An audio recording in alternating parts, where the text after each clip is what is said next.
ရွှေတကြက်သားဆွဲကြိုးအစ်စ်ကိုအတုနဲ့လဲယူသွားခဲ့တဲ့ပါးနက်လုံးနဲ့တကူအခုမြင်ရတဲ့ဝက်ကောင်းစားလာနဲ့မိန်းမကတကယ်တော့တကူတယောက်ဖြစ်ပါတယ်ခင်ဗျဒီတကူကရွှေဆိုင်ဝန်နှန်းပြပေးနေတဲ့ပထမဆွဲကြိုးတကုန်းကိုတိတ်ပြီးတော့အကြိုက်မတွေ့တဲ့ပုံစံနဲ့ကြည့်နေခဲ့ပါတယ်ဝန်နှန်းကိုနောက်ထပ်ပြပေးဖို့ပြောရင်းနဲ့အဲ့ဒီမှာသူ့လက်ထဲကဆွဲကြိုးကိုပြန်ပေးလိုက်ပြီးတော့သူမကပြထားတဲ့ရွှေတွေကိုယူနေခဲ့ပါတယ်ဒီတစ်ခါမှာတော့အကြိုက်တွေ့ရန်ရှိပြီးတော့ပြသပေးဖို့ပြောနေတဲ့တကြက်သားကြိုးကြီးကိုရွှေဆိုင်ကဝန်နှန်းကောင်မလေးကထုတ်ပြခဲ့ပါတယ်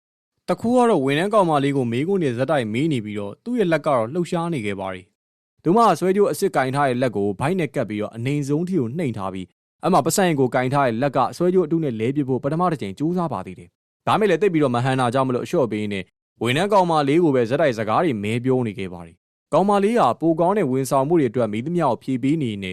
တခုကတော့ဘေဘက်လက်ထဲကစုပ်ကင်ထားတဲ့ဆွဲကြိုးအတုကိုညာဘက်လက်ကအစ်စ်နဲ့ဖက်ခနဲ့လဲခဲ့ပါတယ်။လဲထားတဲ့ဆွဲကြိုးအတူကိုပြန်ပြီးတဲ့အခါမှာတရှူးစာကြီးပါလာခဲ့ပြီမဲ့သူမမင်းတီတီနဲ့ပဲစကားတွေဆက်ပြောနေခဲ့ပါတယ်။သူမရဲ့လက်ထဲကတရှူးနဲ့တူတူလဲယူထားတဲ့ရွှေအစ်စ်ကြိုးကိုလုံးပြီးတော့လက်ကင်အိတ်ထဲကိုထည့်နေပြီမဲ့တကူကအမူအရာမပြတ်ဘဲနဲ့ဆက်ဝင်နေခဲ့ပါတယ်။ဒါကရွှေဆိုင်တစ်ခုရဲ့ CCTV မှတ်တမ်းမှာရုပ်ရှင်တွေကလိုမျိုးကောင်းကောင်းမွန်မွန်ဝတ်စားထားပြီးတော့အထက်တန်းလွှာလူရန်စားကအထာကျကျခိုးယူနေတဲ့ဖြစ်ရက်ကိုအပြင်မှာတွေ့နေရပဲဖြစ်ပါတယ်။